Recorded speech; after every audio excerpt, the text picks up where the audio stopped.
Assalamualaikum warahmatullahi wabarakatuh. Open your mind. Ini lanjutan video tentang politik etis Belanda yang tidak etis. Ya, karena dia ada agenda sekulerisme dan nasionalisme ala Eropa, ya, ala Barat. Kita akan melanjutkan membahas bagaimana sih tokoh-tokoh nasional kita dulu ya memang hasil dari pendidikan yang digagas dari politik etis ini, ya. Baik yang bersekolah di dalam negeri, di Surabaya ada HBS, di Jakarta ada Stovia, maupun yang mendapat beasiswa ke Belanda, ya. Epistemologi yang mereka pegang, yang mereka pelajari ya jelas epistemologi Barat, sehingga sebenarnya ini adalah persiapan ya bagi Barat untuk membuat kader-kader ya untuk menjadi ya pejabat-pejabat lokal ya, yang mereka atur sedemikian rupa sehingga tetap mempertahankan sistem kapitalisme ya, politik sekulerisme yang kemudian mereka anut ya pasca Renaissance di Eropa. Ya, bentuk negara nasionalisme yang muncul adalah bentuk negara bangsa yang ya tidak diragukan lagi, itu sangat riskan terhadap konflik sosial, politik dan ekonomi dalam konstelasi internasional. Kenapa? Ya, salah satu faktor yang penting adalah terdapat ya garis ya atau tidak terdapat garis pemisah yang jelas antara nasionalisme dengan chauvinisme atau sikap superioritas atas bangsa sendiri. Ya, seperti sekarang kita lihat faktanya, ada sebagian politisi dan pendukungnya yang mengkampanyekan saya Indonesia, saya Pancasila, untuk menyerang ya lawan politiknya yang memperjuangkan Islam atau oposisi, ya kan? Ada yang menyerukan Islam Nusantara, yang menganggap Islam yang paling baik, paling toleran, paling damai ya, Islam Arab, Islam Turki, Islam Rusia dan sebagainya itu jelek, jauh di bawah peradaban Islam Nusantara. Nah, itu sikap chauvinisme ya.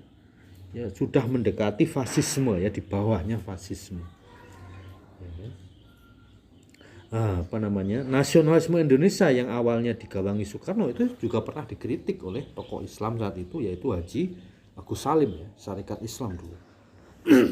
Yang dianggap ya mengarah pada fasisme Napoleon maupun fasisme Italia Mussolini.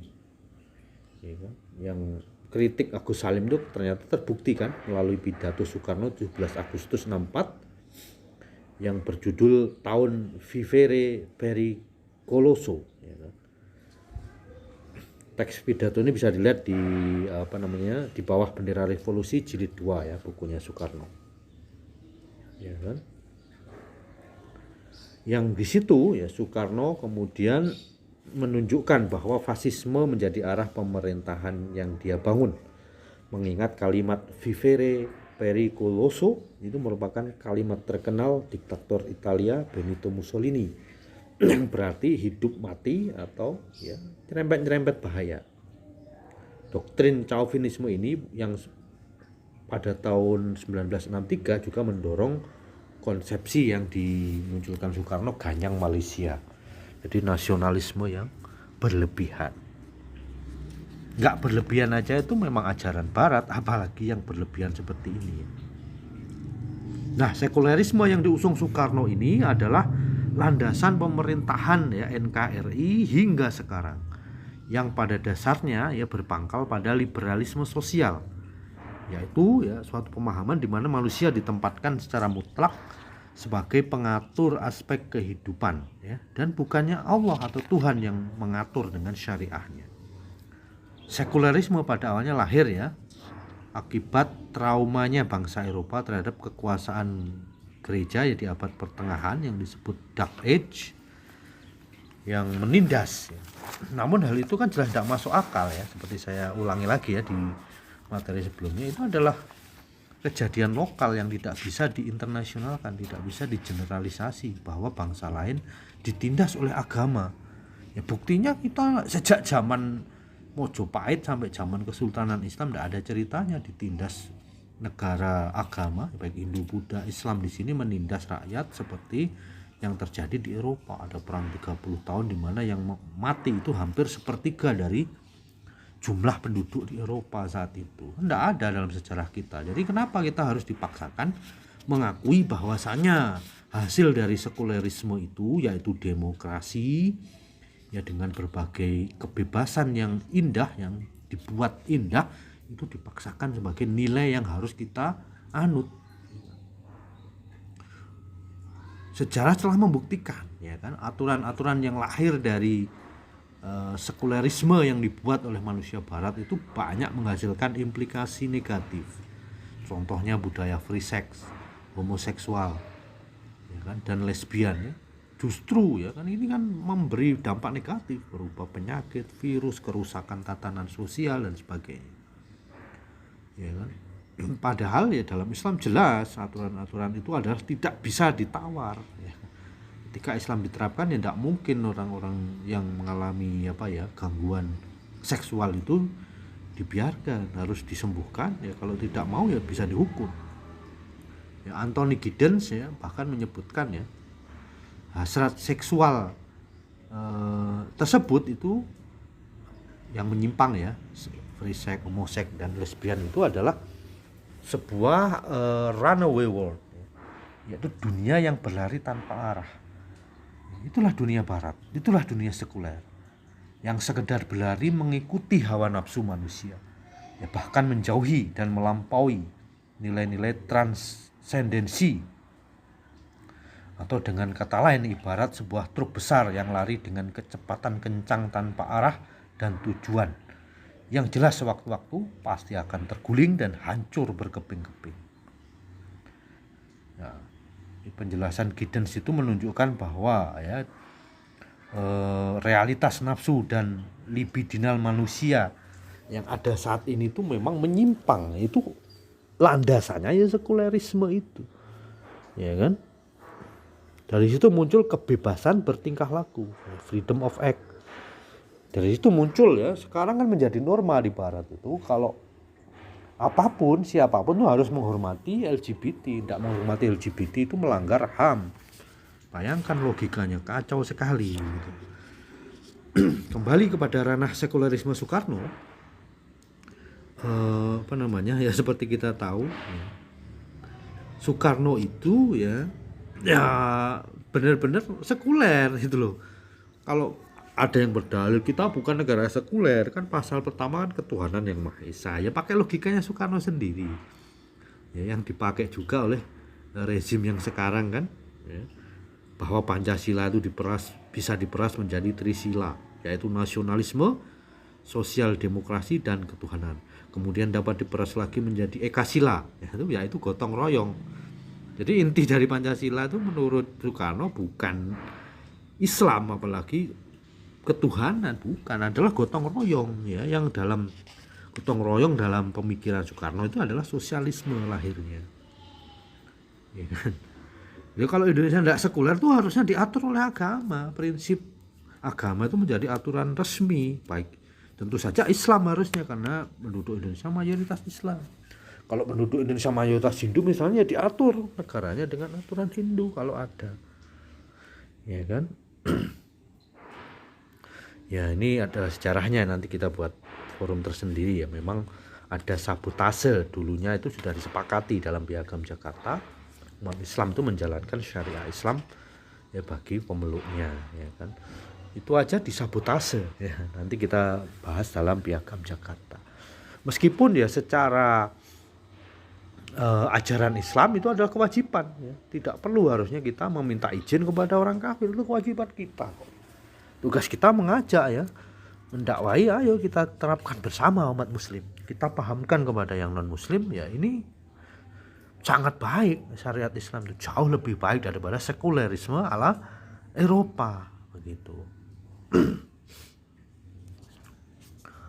Akibatnya dari dasar negara yang sekuler ya, nasionalis sekuler ya, berdampak pula pada distorsi sejarah, itu yang sudah kita bahas bagian sebelumnya. Kenapa kok Budi Utomo yang dijadikan sebagai bapak kebangkitan nasional atau gerakan kebangkitan nasional? Padahal Budi Utomo itu cakupannya itu kan cuma priayi, ya, bahkan hanya di Jawa Tengah. Yang saat itu bahkan muncul kecemburuan hingga muncul organisasi tandingan, ada Syarikat Pasundan, Syarikat Sumatera, Minahasa dan lain-lain. Nah itu karena kepentingan Belanda, karena Budi Utomo itu mengemban ideologi sekulerisme. Nah, hal penting lain ya berkait dampak ya pencampuran konsep nasionalisme dengan umat Islam adalah sikap apatis terhadap ya urgensi atau kewajiban menegakkan kembali syariah dalam negara yang disebut oleh para ulama yaitu khilafah, yang itu sekarang bahkan dikriminalisasi, ya kan? Padahal jelas dari berbagai peradaban yang ada, khilafah dengan kepemimpinan tunggal seorang khalifah itu terbukti memberikan infrastruktur terbaik bagi kehidupan manusia, ya bukan hanya kehidupan muslim, kehidupan manusia, ya kan? Jauh lebih baik daripada demokrasi liberal, ya. Jadi ya beberapa kesimpulan yang bisa kita sampaikan ya. Internasionalisme Islam ya melalui kekhilafahan ini dalam maksud bahwasanya khilafah itu adalah negara global. Ya setiap wilayah atau negara yang ya mayoritas muslim itu seharusnya itu menginduk ya. Dan itu pernah menjadi ide ya bagi para kesultanan di Nusantara, ya kan, yang bahkan ya dalam bukunya Niko Pandawa kan jelas ya sudah dibuktikan beberapa kesultanan itu memang meminta menjadi vasal ya, menjadi wilayah dari Khilafah Utsmaniyah, termasuk Mataram Jogja itu kan disampaikan sendiri oleh ya kan sultan yang sekarang bahwa ya mereka menerima ya, warisan bendera yang dari Turki sebagai bagian dari Turki Utsmani. Berbeda kan dengan para politisi dan para intelektual yang basar ya, kemudian menjelek-jelekkan sampai habis ya, seolah-olah kekhilafan itu tidak ada jasanya bagi bangsa kita ya. Jadi khilafah Islam ya dalam hal saat itu diwakili Utsmani itu sangat mengancam ya kepentingan dan hegemoni Barat ya. Bahkan sebelumnya 13 abad itu ya Barat benar-benar tidak bisa apa-apa ya. Wilayahnya bahkan diambil oleh Khilafah Utsmani ya, dibuka ya, di Futuhat. Ya permulaan abad 19 hingga 20 ya itulah penurunan dari kekhilafan Utsmani yang kemudian agar khilafah ini cepat hancur ya, maka perlu ya injeksi ya, racun pemikiran yaitu nasionalisme dan demokrasi ke seluruh dunia pada ya termasuk Indonesia, termasuk negeri-negeri Arab. Mereka pisah-pisahkan, kamu bukan orang Utsmani, kamu bukan orang Turki, kamu orang Arab, kamu bukan orang Arab ini, kamu orang Arab Jordan, kamu orang Arab Saudi, kamu orang Arab itu pisah-pisah ya kan, dulunya menjadi satu. Itu mudah memahami. Kalau sudah dipisah-pisah gitu ya dijajah mudah begitu kan. Coba kalau masih menjadi satu ya sulit dijajah. Karena wilayah lain akan membela ya, pusat akan membela. Ya, hubungan diplomatik antara Aceh ya, dan Utsmani, kemudian bahkan di Batavia dulu juga ada perwakilan Utsmani. Ya, hubungan ini jelas ya. Kemudian jika dibiarkan ya dan saling bersinergis tentu ya akan menghambat ya penjajahan bangsa Eropa di Nusantara. Ya, politik etis itu terbukti ya kan. Itu sebenarnya adalah untuk sekulerisasi bangsa Hindia Belanda dulu. Ya kan? Snoek Oortgrenje yang idenya juga dipakai di dalam politik etis itu ya jelas ya membagi karakter Islam ya di Aceh yang kemudian diterapkan juga di Nusantara. Ada Islam akhlak, Islam ekonomi, dan Islam ideologis. Islam akhlak itu ya yang Islam yang cuma kerjaannya tahlilan, ya kan, jaga akhlak yang baik itu dibiarkan. Islam ekonomi yang kerjaannya cuma ya bisnis, ya dagang, jualan ya dibiarkan. Nah, Islam ideologis yang mau Islam diterapkan dalam negara itu yang dimusuhi, itu yang dibunuh oleh Belanda. Sampai hari ini ya penerusnya ya yang memegang sekulerisme kan melakukan hal yang sama.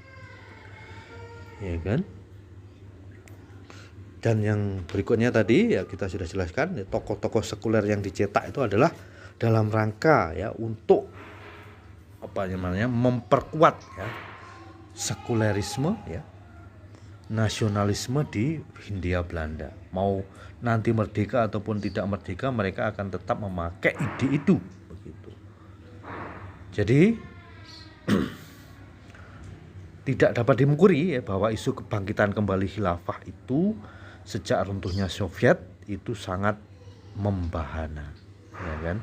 Maka kemudian berbagai strategi ya dilakukan Barat ya dengan misalnya mengeneralisasi menyematkan radikal teroris kepada semua yang mau memperjuangkan khilafah meskipun yang tidak memakai kekerasan. Nah, itu yang kita lihat hari ini, ya kan?